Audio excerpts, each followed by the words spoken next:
நொடி நானும் சுவாசிக்கவில்லை. கடவுள் பார்த்த பக்தன் போலே கையும் காலும் ஓடவில்லை.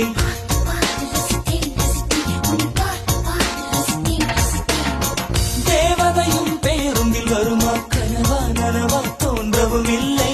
நல்ல வேளை சிறகுகள் இல்லை, நானும் அதனால் நம்பவில்லை. நேற்று எந்த மேடையிலே ஒற்றை முடியை ஆடவிட்டார். ஒற்றை முடியில் என்னை கட்டி உச்சி வெயிலில் தூக்கிலிட்டாள். மனதில் இத்தனை ரணமா, அடவலியில் இத்தனை சுகமா?